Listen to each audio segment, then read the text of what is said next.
గురుగారు చాలామంది అమ్మాయిలు, అబ్బాయిలు, పెద్దవాళ్ళు అయినా సరే మనం చూస్తూ ఉంటాము.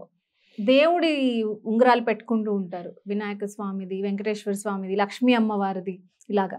సో, అసలు భగవంతుడికి సంబంధించినవి ఉంగరాలుగా పెట్టుకోవచ్చంటారా? పెట్టుకోకూడదంటారా?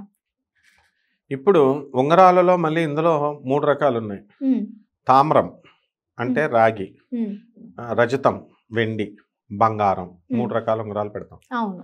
అయితే ఇందులో ఉంగరాలలో కొన్ని రకాలు ఉన్నాయి. సర్పాలు, జంట నాగులు, సర్పాల దేవతలు ఉంటాయి. ఆ ఉంగరాలు చాలామంది పెట్టుకుంటున్నారు ఇప్పుడు.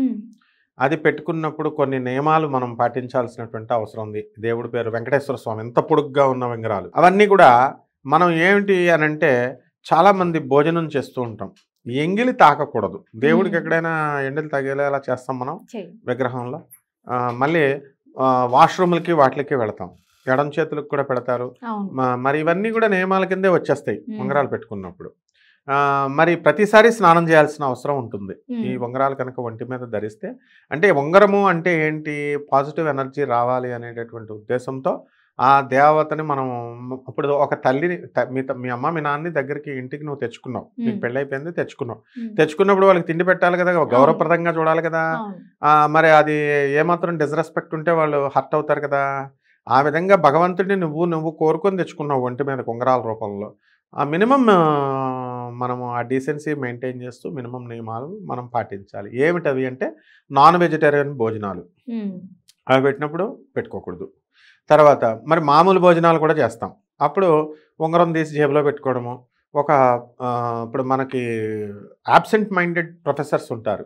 ఆదిత్యరామని మ్యూజికల్ డైరెక్టర్ ఉంటాడు, ఎప్పుడు చూసినా సంచిలో డబ్బులు అన్ని పోగొట్టుకుంటూ ఉంటాడు. అలా ఉంగరాలు తీసి, బంగారపు ఉంగరాలు తీసి అన్నం తిన్న తర్వాత పెట్టుకుందామని పక్కన పెడితే మర్చిపోతే ఉంగరాలు పోతాయి, జేబులో వేసుకుంటే పోవడానికి అవకాశాలు ఉంటాయి. కాబట్టి దీని బదులు దేవుడు ఉంగరాలు దేవుడిని హృదయంలో స్థాపించుకోవాలి. అలా కాకుండా మనం దేవుడి విగ్రహాల జోలికి వెళ్ళకపోవడం మంచిది. ఆ తర్వాత ఈ యొక్క ఉగ్రారాధనలు ఉంటాయి. ఇప్పుడు జంటనాగుల దోషాలు ఇవి. ఏ దేవుడిని పిలిస్తే, విజయాన్ని పిలిస్తే నువ్వు పలుకుతావు, జగన్మోహన్ సార్ అని పిలిస్తే సార్ పలుకుతాడు. మరి మామూలు అలాగే నాగదేవతలు నువ్వు పిలుస్తున్నావు, నాగదేవతలకు ఇంకా ఎక్కువ నియమాలు ఉంటాయి. జంటనాగులు, రాహువు, కేతువులు సబ్సైడ్ అవ్వాలి. సో ఇవి బాధించకుండా ఉండడం కోసం ఉంగరాలలో ఏంటంటే, మరి భార్యాభర్తలు ఇద్దరూ కలిసి ఉంటారు, బ్రహ్మచర్యం పాటించాలి. వాళ్ళు అస్తమాను ఉంగరాలు మెడలో ఉన్నటువంటి రుద్రాక్షమాలలో వేసుకుంటారు. ఆ రుద్రాక్షమాలలో కూడా బంగారంలో పెట్టేసుకుంటారు. అది తీయడాలు వేసుకోవడాలు. ఒక ఆయన ఉన్నాడు నా శిష్యుడు, మేస్త్రి గారిని. ఆయన ఏం చేస్తాడంటే వెళ్తాడు పాపం, మళ్ళీ ఆయన మేస్త్రి గారు కాబట్టి తాగుతారు, తప్పేముంది పాపం, ఆయన వృత్తి. ఆయన తాగినప్పుడల్లా ఈ రుద్రాక్షమాల తీసేస్తుంటే నేను ముందే చెప్పా, ఎప్పటికైనా ఇది డేంజర్ హ్యాబిట్. ఏకముఖి అని ₹1,00,000 పెట్టుకునేసాడు ఆయన బంగారంలో పెట్టి. ఇది పోతుంది ఇలా ఎక్కడైనా బైక్లో పెట్టి మర్చిపోవడానికి అవకాశాలు ఉన్నాయని. అలా పోవడానికి అవకాశాలు ఉంటాయి. ఆయన తాగినప్పుడల్లా తీసి బైక్లో పెట్టుకోవడం, మళ్ళీ తర్వాత వేసుకోవడం ఇలా. అలాగే రుద్రాక్ష మాలలు, ఈ ఉంగరాలు ఇలాంటివన్నీ కూడా బ్రహ్మచర్యం పాటించేటప్పుడు వేసుకోవాలి అని రుద్రాక్ష మాలలకి రుద్రాక్షగా చెప్పారు. అందువలన ఇందులో 2 మినహాయింపు, తామరమాల, తులసి మాల అనేది ఎప్పుడైనా వేసుకోవచ్చు అనమాట. అందుకనే యూనివర్సల్. ఆ విధంగా రాగి ఉంగరానికి దోషం లేదు. నాగదేవతలు అలాంటివి పెట్టుకోకూడదు, మామూలుగా రాగి ఉంగరం పెట్టుకోవచ్చు. దేవతా విగ్రహాలు పెట్టుకోకూడదు. బంగారంలో ఉన్నటువంటి దానికి మనము ఈ విగ్రహాలు పెట్టినప్పుడు మినిమం ఎంగిలి అంటుకోకుండా చూడాల్సినటువంటి బాధ్యత ఉందమ్మా.